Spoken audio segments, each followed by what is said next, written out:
सत्तेसाठी एस-टीला केंद्रस्थानी ठेवतात, मग एस-टी कर्मचाऱ्यांकडे दुर्लक्ष का करतात? एस-टी कर्मचाऱ्यांचा सर्वपक्षीय नेत्यांना संतप्त सवाल. नुकताच हिंदू धर्मातील सर्वात मोठा दिवाळीचा सण पार पडला. परंतु एस-टी कर्मचाऱ्यांना दिली जाणारी तुटपुंजी 6,000 दिवाळी भेटही सरकारने निधीअभावी दिली नसल्याने कर्मचाऱ्यांना जेमतेम आपली दिवाळी साजरी केली असली तरी कर्मचाऱ्यांच्या मनात संतप्त भावना आजही ओसंडून वाहत आहेत. पण जबाबदारी असल्यामुळे व सणावारात प्रवासी वर्गाचे हाल नकोत म्हणून प्रचंड गर्दीत आपापली कामगिरी पार पाडित आहे. सध्या महाराष्ट्रात निवडणुकीचे वेध लागले होते. त्यात महायुती सरकार महिला सन्मान योजनेची टीव्हीवर जाहिरात करीत असून मतांसाठी जनतेला साथ घालीत आहे. तसेच महाविकास आघाडीने देखील सत्तेत आल्यास महिलांना एसटी मोफत करणार म्हणून आपला वचननामा सादर केला आहे. एसटी ही सत्तांतराच्या किती महत्त्वाची आहे ही प्रचिती नेत्यांना येतच आहे.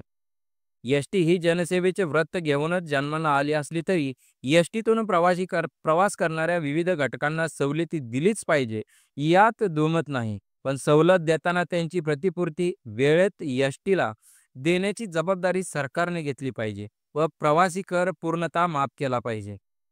कारण विविध सवलतीमुळे प्रवासी संख्या वाढली असली तरी सवलत मूल्यामुळे प्रत्यक्ष उत्पन्न दिसत नसल्याने एसटी कर्मचाऱ्यांचे प्रश्न आजही प्रलंबित आहेत.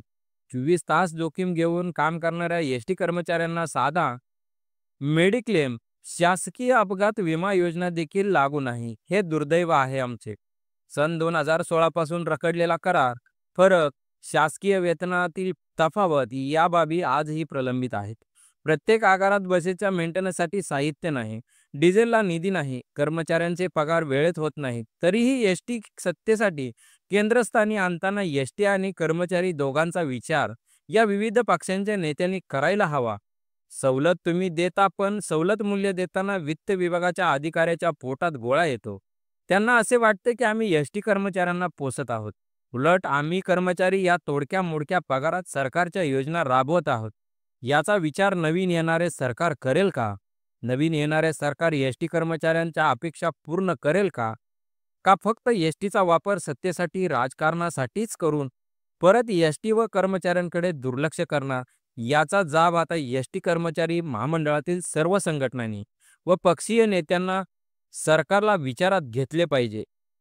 असेच नवनवीन व्हिडिओ पाहण्यासाठी MSRTC मराठी या यूट्यूब चॅनलला सबस्क्राईब करा, जेणेकरून अपडेट व्हिडिओ लगेच पाहायला भेटतील. धन्यवाद.